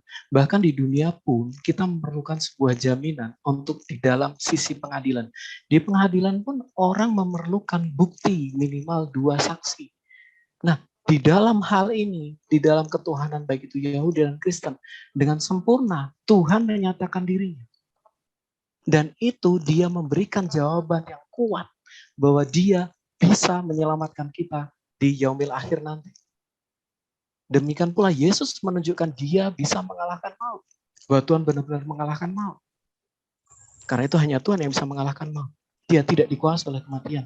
Nah, kita semua berharap untuk gimana Bang? Langsung disanggah aja Bang Alif, langsung ini bukan sisi ceramah ini. Ditanya aja bukan sisi ceramah ini. Bukan sisi ceramah. Bukan. Ya maaf kalau ada yang tidak sesuai Bang Alif, langsung disanggah aja. Langsung disanggah aja. Iya. Jangan kita mau dengar khutbah di sini. Kamu kan ini kan masalah menyatakan itu kan membuktikan toh. Kan bukan menyatakan contoh dia menjadi sesuatu, membuktikan eksistensinya. Iya, bukan berarti langsung berubah gitu loh. Menjadi makhluk. Itu mustahil. Nah, bukan mustahil Bang. Di dalam keimanan Quran itu memang mustahil. Itu menunjukkan bahwa Quran atau Islam sama sekali tidak punya hubungan dengan kitab-kitab sebelumnya. Kalau Anda mengatakan mustahil, silakan Bang. Oke. Ya udah, takutnya ini makin melebar nanti di Yesusnya dulu. Sekarang gini loh. Apa yang gini dulu dari awal. Kamu benar meyakini bahwa Yesus itu adalah Tuhan ya? Tadi ya? Iya, dari betul, awal. Betul. Dia adalah firman Allah yang bahkan dia dikatakan sang firman. Oke. Iya, betul. Iya. Lalu setiap yang keluar dari mulutnya itu adalah firman Tuhan, betul? Iya, betul. Nah, saya ingin tahu kenapa Anda menyanggah ketika ada ayat Al-Quran, Yesus waktu bayi, Nabi Isa waktu bayi bisa berbicara. Sementara di Anda, saya tanya aja deh, nggak mau nuduh. Di ayatmu ada nggak? Bisa nggak? Dia sampirman loh. Jadi seperti ini, Sumber Bang. dari perkataan. Itu muncul dari abad kelima, Bang. Jadi pada abad kelima ada sebuah yang namanya Injil palsu Matius. Dalam Injil palsu Matius itu atau Injil Gnostik itu menyatakan hal itu ada. Jadi para bapak gereja sudah bersidang bahwa ini memang salah. Nah, entah bagaimana cerita yang salah atau cerita yang palsu ini kok bisa Sekarang masuk begini, di tempat Bang. Anda. Iya, bukan masalah itunya loh, bukan masalah itu. Saya bilang begini. Di iman Anda, ya, di kitab Anda yang Anda yakini, ketika Yesus lahir itu waktu masih bayi, ya, firman-Nya itu nangis atau berbicara. Ini maaf. Tuh, dia di dalam kemanusiaannya ya memang benar-benar nangis, ya benar-benar anak-anak. Karena firman itu benar-benar menjadi manusia. Karena Dia belum harus bisa berbicara. menggenapkan. Dia belum bisa berbicara. Dia juga, ya dia belum berbicara dalam artian dia menangis. Dia itu udah perkataan dia, dan memang benar-benar bayi secara kristologi bahwa dia benar-benar 100% manusia. Tidak ada yang perlu diragukan. Gitu, Bang. Ya, artinya dia perlu belajar untuk berbicara, benar nggak? Loh, di dalam kemanusiaannya memang harus seperti itu. Kalau Jadi, dia tidak seperti itu, berarti dia tidak benar-benar jadi manusia dong. Oh, ketika dia jadi manusia, berarti dia bukan? Tidak bisa seperti itu. Jadi begini, memahami kristologi atas dan bawah, itu dari perkataan Yesus sendiri. Yesus sendiri mengatakan, kalau Mesias itu adalah anak Daud, bagaimana Daud menyebut dia tuannya? Bahkan di dalam kitab Mazmur dikatakan, ya Tuhan, tahtamu ya Allah. Bahkan Bapa pun mengklaim kepada Sang Firman, tahtamu ya Allah. Tetapi di satu sisi apa? Sebab itu Allah, Allahmu. Artinya apa? Dia memang 100% Allah karena dia firman Allah. Tetapi dia memiliki Allah karena dia adalah manusia. Dia benar-benar 100% Allah dan 100% manusia. Itulah definisi Mesias. Gitu loh, Bang. Jadi sekarang gini, adalah, menurut Abang, kita juga bisa kasih analogi ya, Bang. Menurut Abang, firman Quran itu firman Allah atau buku? Enggak, saya kan bukan ngomongin tentang kalam loh. Kita fokusnya di Tuhan loh. Iya, karena ini bergeser, Bang, bergeser. Baik. Ini kan membahas firman Allah namanya, kalam Allah gitu. Iya, jadi betul. bergeser, kalau mau kita buka topik baru nanti. Ini tentang masalah eksistensi Tuhan kan tadi, keberadaan Tuhan itu yang Anda yakini yang menjadi manusia. Iya, betul. Iya kan? Yang Anda yakini menjadi manusia. Ya. Nah, di dalam diri manusianya, Yesus itu ada 100% Tuhan. Makanya tadi saya bertanya, dia perlu belajar untuk menangis. Di mana fungsi Tuhannya? Kan 100% dia Tuhan.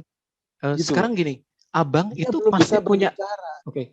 Abang, di dalam diri Abang yang satu itu, Abang punya yang namanya manusia rohani atau manusia yang nggak kelihatan. Ya kan, Bang? Jadi kadang ya, Bang, kita ngomong iya, tapi hati kita ngomong enggak. Berarti kita ini di dalam diri kita juga punya dua kodrat dong. Yang ilahi, yang enggak kelihatan, dan yang manusiawi. Nah, itu ini adalah perumpamaan atau analogi mengenai Kristus. Dia sesungguhnya Allah, dan dia juga sesungguhnya manusia. Sama juga Quran. Dia sesungguhnya firman Allah. Makanya ketika ada umat yang membakar kitab Al-Quran, mereka umat Muslim marah. Ini benar-benar firman Allah. Ini bukan sekedar buku. Jadi ada kalam lasi, ada kalam nafsi. Yang nafsi ini yang benar-benar ilahi, tidak diciptakan. Alias pencipta kalau tidak diciptakan. Sama juga di dalam diri Yesus. Dia benar-benar sepenuh firman Allah. Karena dia nusul menjadi manusia. Yohanes 1 ayat 1 sampai ayat 11 dikatakan, dia sedang datang kepada milik kepunyaannya. Firman itu. Itulah kenapa kami tidak salah. Apa yang kami benar-benar mengatakan dia 100% Allah.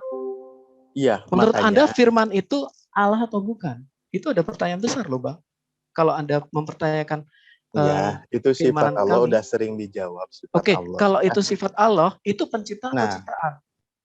Nah, ini kan kembali lagi ini membahas kalam. Ini perlu diteruskan apa gimana, moderator? Kalau saya sih kembalikan ke tema aja. Kalau bisa kembalikan ke tema aja. Oke, baik. Kalau memang mau kita bahas masalah firman lagi, nggak apa-apa, bisa buka sesi berikutnya. Ini masalah eksistensi Allah dengan Allah kan? Ya. Nah, itu ada lagi yang mau ditanyakan, Pak? Silakan. Iya, masalah keeksistensian tadi kan. Makanya justru ya Al-Quran itu menceritakan ketika apa? Siti Maryam justru dituduh berzina, ya, dituduh berzina karena dia melahirkan seorang anak untuk membuktikan kebenarannya, kejujuran bahwa tidak berzina. Nabi Isa maksud saya, Nabi Isa bisa berbicara, menyampaikan informasinya, kebenarannya sehingga tidak bisa dibantah. Iya, Nah, itu justru sumber makanya tertua, Bang. Sumber tertua itu ada pada abad ke-5, Bang. Jadi sumber tertua jauh ada sebelum Nabi Muhammad beliau lahir, cerita itu sudah ada dari Injil Matius palsu. Para bapak-bapak gereja sudah tahu bahwa cerita ini keliru. loh, Gitu loh, Bang. sebentar. Ya, ini nanti ke masalah ini lagi bergesernya. Oke, jangan dihubungkan karena apa? Al-Qur'an, kamu bisa cek histori sejarah Nabi Muhammad tidak pernah belajar kitab-kitab sebelumnya. Itu Saya fix, bisa ya. paham itu, Bang. Saya bisa paham. Tetapi apa? Sekte-sekte Kristen yang bidat itu mereka lari ke Arab. Kenapa lari ke Arab? Karena di Arab tuh ada kebebasan beragama. Buktinya ada 30 berhala pada waktu itu di Mekah. Itulah kenapa di sana dibebaskan. Arius lari ke Arab. Kemudian sekte Arius itu dia menyangkal keilahian Yesus. Dia menyangkal bahwa dia adalah firman yang tidak diciptakan. Itu lari ke Arab. Kemudian sekte Ebionit lari ke Arab. Itulah yang namanya Warakah itu. Kemudian ada juga Bahira. Ini sebenarnya bergeser lagi, ini agak kejauhan ya. Saya bukan tidak mau Maksud saya menangkap atau seperti ini, Bang. membahas gitu. Mohon maaf, Iya. Bang. Maksud saya seperti ini. Bagaimana data-data ahistoris tadi masuk di dalam kitab Anda dan Anda bisa berharap bahwa itu membawa keselamatan bagi Anda. Ini pertanyaan besar, Bang. Itu semua ahistoris. Jangan salah. Ingat ya. Al-Quran menarasikan jauh. Coba saya bilang tadi, pembuktian manusia diciptakan dari apa, seperti apa, kamu tuh nggak bisa. Oke, mana baik, ayatnya ya, coba? Saya kasih tahu. Sedetail Al-Quran dan manusia dibangkitkan seperti apa? Coba mana buktinya? Itu bukti keberadaan Tuhanmu. Jadi gini, Bang. Saya sampai subuh tungguin. Pada umur 9 minggu, ya, jantung bayi sudah ada, Bang. Ayat. Loh, kenapa? Anda tadi kan mengklaim 120 hari ya, Bang. Nah, kita sudah kasih tunjuk saya juga secara ilmu 120 pengetahuan. hari. Loh, saya tadi, Bang, bilang yang Al-Quran tadi kan menginformasikan dari Sang Maha bahwa sampai masalah proses penciptaan pun prosesnya loh. Iya. Dari apa sperma sampai ke ini itu diceritakan. Iya. Pada masa 1.500 tahun ke belakang, siapa yang bisa menceritakan itu? Nah, saya minta. Sekarang gini, Bang. Yang klaim tadi itu pun keliru, Bang. Bahwa Allah meniupkan ruh kehidupan di umur 120 hari. Itu klaim yang keliru. Kita bisa lihat banyak loh list kekeliruan. Mohon maaf, saya tengah hidup. Adakah Bang Alif tadi mengatakan demikian? Saya belum nyampe ke sana, belum. Karena itu kan poinnya pasti nanti panjang lain lagi gitu loh. Ya, makanya saya bilang ini tentang menciptakan eksistensi Tuhan itu ada, menyampaikan firman kebenarannya itu kepada manusia yang tidak pernah belajar apapun. Nabi Muhammad bisnismen loh, bro. Ya, belum pernah belajar teologi. Ya, tapi beliau menarasikan seperti ini dan banyak ayat-ayat lain. Nanti kalau saya bawa ayat contoh di Ar-Rahman air laut terpisah nanti, nah kamu dengar itu dan kamu menyangka laut lagi terpisah itu ya, Bang, lagi. ya. Di zaman orang Yunani kuno, mereka pada waktu itu yang namanya laut kan asin. Mereka tuh sampai menyelam ke bawah, Bang, untuk menemukan air. Itu sebelum era Nabi. Jadi tidak bisa dikatakan bahwa klaim ini berasal dari Tuhan dengan dasar itu. Loh, zaman itu dulu sudah omonganmu ada. Itu kita tidak, kan Alkitabiah itu ada. Nih. Loh, kita juga bawa logis, nih, Bang. Kita ya, coba dari mana sini. Informasi datamu itu dari mana? Buktikan itu datanya itu gitu ada. Loh. Memang saya tidak siapkan hari ini, Bang. Saya tidak siapkan. Insya Allah saya akan bawakan data itu. Jadi orang Yunani pada masa kuno, mereka menyelam ke bawah dan mereka tahu ada sumber air yang fresh water. Itu mereka bawa dengan wadah, mereka bawa naik ke atas. Mereka menyelam untuk temukan air karena mereka di laut. Nah, itu era sebelum Nabi pun sudah ada. Lagian itu di permukaan laut kok kamu menyelam ke dalam laut itu ya udah beda lagi. Sekarang gini, Bang, kalau Abang namanya Selat Gibraltar itu kan deket di area situ, Bang. Apa sulitnya ngelihat? Ya datanya. Udah saya tunggu deh datanya. Pertemuan air. Ingat pertemuan loh. 2 air itu ada di Selat Gibraltar. Selat Gibraltar kan di daerah situ. Iya, silakan. Tinggal dilihat saja kan bisa, Bang. Datanya semua orang membuktikan itu ditemukan di abad keberapa. Gitu Itu loh. sudah Kita ada kan ngomongin jauh-jauh data sebelum informasi. hari. Buktinya mana? Kalau saya ayatnya ada gitu. Kalau cuma sekedar ngomong gitu, nanti semua omonganmu saya bantah tanpa dalil ya. Ya kita ngobrol di warung kopi aja kalau gitu. Kan gitu enaknya. Makanya tadi saya Jadi bilang proses apa penciptaan sulitnya kamu melihat? kamu disamakan dengan proses deteksi kehamilan. Ya beda lah. Orang deteksi kehamilan kan bisa ketahuan aja orang mual Iya. atau itu Sekarang gini tanda-tandanya. Bang, Ya, apa buktinya bayi itu dinyatakan hidup ya Bang? Kita lihat data dari Anda mengatakan bahwa 120 hari baru dinyatakan ada, ya kan? Jantung itu di umur 9 minggu, otak di umur 13-14 minggu. Bayi bergerak di umur 13 mingguan. Bayi mendengar di umur 23. Itu aja udah keliru, Bang. ya Mohon udah, maaf, saya Bang. berbagi informasi aja kalau gitu untuk hadis ini ya. Ditiupkan ruh di usia 120 hari. Ya, begitu kan? Iya, Nah, siapa yang punya informasi kapan ditiupkan ruh bayi ke dalam bayi? loh, sekarang gini, Bang. Itu aja sudah ada, era sebelum itu jantungnya sudah ada. Dia sudah merespon, loh.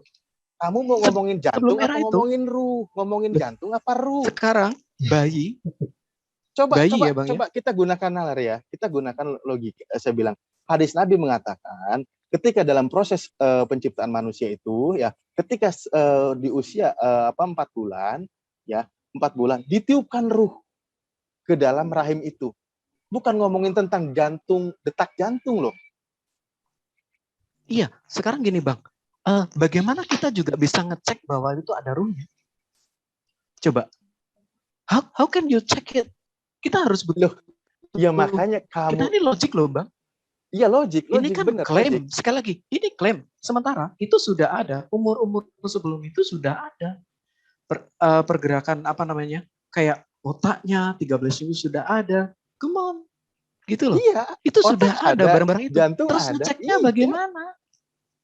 Lah, itu hadis Nabi menginformasikan ditiupkan ruhnya di usia 4 bulan. Iya Bang, tapi ngeceknya bagaimana? Kita nggak Ya, pernah tahu. Ya, Ceknya. kalau ditanya tentang ruh, tidak ada yang tahu. Lah sekarang saya ngecek ruh kamu mana? Seperti apa? Justru dengan posisi seperti ini, klaim Anda lemah.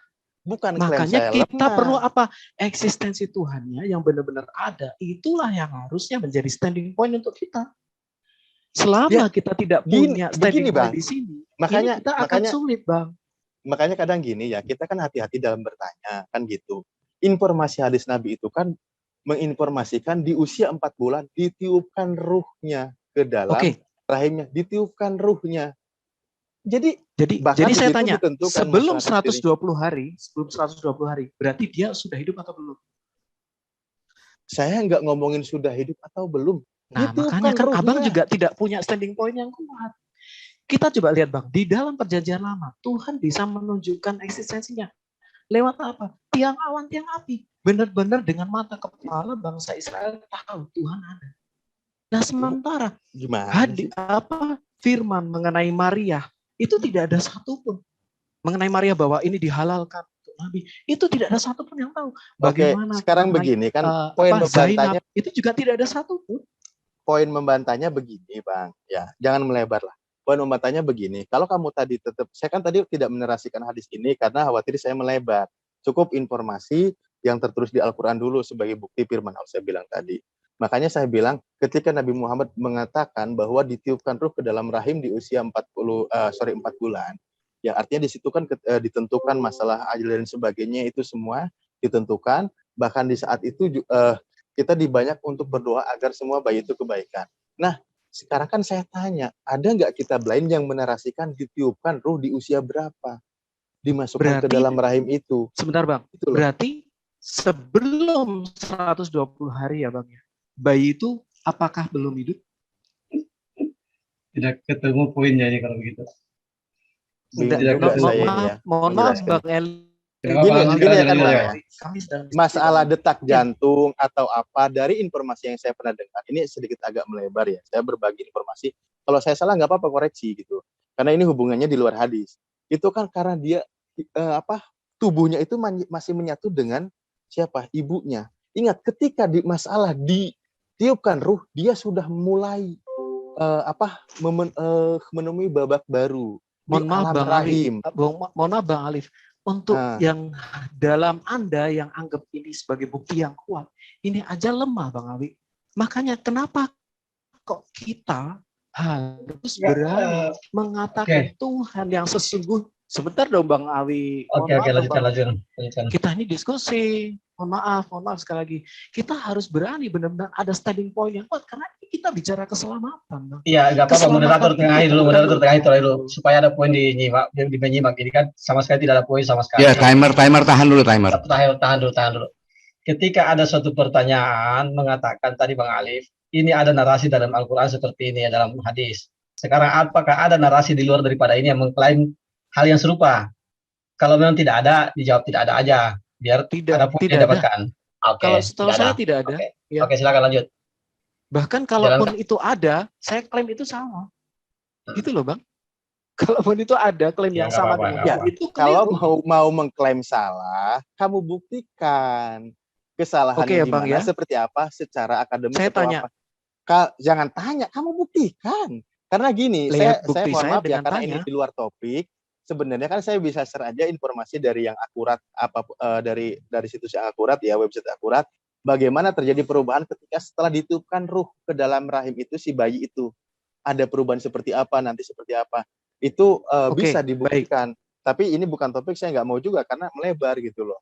Gini ya Bang ya, apa yang Anda sampaikan itu keliru. Kenapa? Karena buktinya bayi tetap hidup sebelum 120 hari. Jadi standing point yang Anda paksakan di sini, itu saja sudah keliru. Apalagi kita belum bicara mengenai real eksistensi. Kita butuh eksistensi yang benar-benar untouchable, ya benar-benar bisa touchable, dan tidak bisa disangsikan. Kita punya hukum yang namanya hukum dui ganda saksi. Kami lolos dengan saringan hukum dui ganda saksi tadi. Sementara saya tidak melihat keimanan Anda lolos dari hukum dui ganda saksi. Ketika Nabi berbicara, bahkan mohon maaf loh, Allah sendiri tidak pernah berbicara kepada Nabi.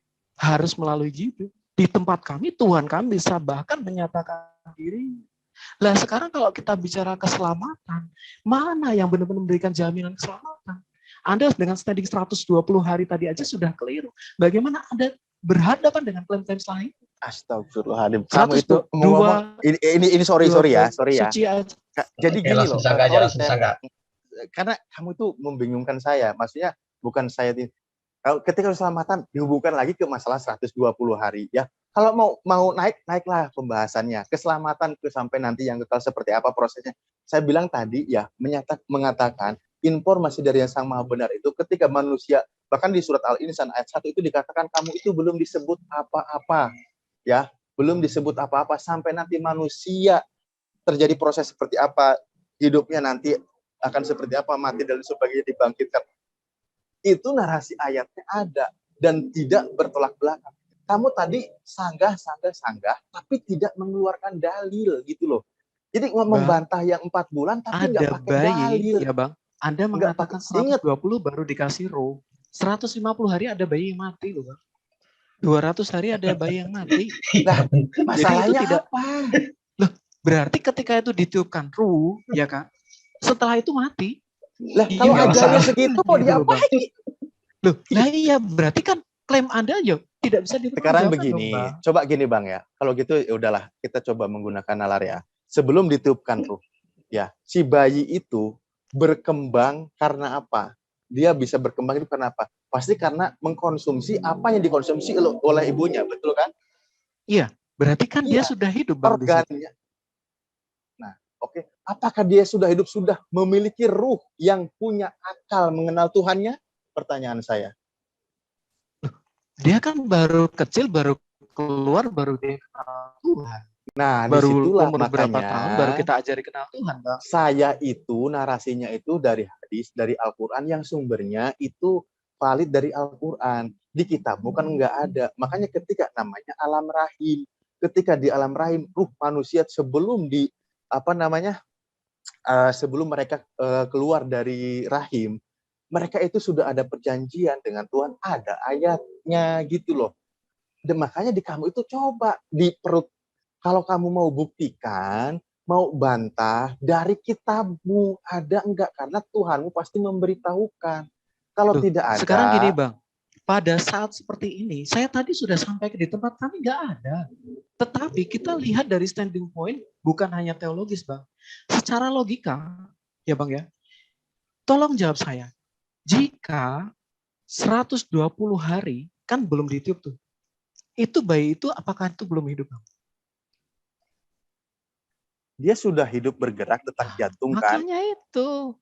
Nah, Dia di situ sudah karena dia hidup. masih menyatu dengan organ tubuh orang tuanya, tapi Iya. dia belum ditiupkan ruh. Saya itu poinnya belum ditiupkan ruh. Tetapi dia Apa itu sudah fungsinya hidup. ruh? Lah, Fungsi sekarang ruh gini, itu adalah pertanyaannya, perjanjian dengan Tuhannya bahwa sebelum dia masuk ke dalam jasad, ya ke dalam jabang bayinya, si bayi itu yang berkembang, nah dia itu sudah ada perjanjian dengan Tuhannya. Nanti dia akan hinggap di dalam jasad seseorang, ketika nanti dia dewasa, ketika nanti dia mati, ketika nanti di kiamat, pas hidup dia tidak beriman, ingat kamu dulu pernah berjanji kepada Tuhanmu ketika di alam ruh.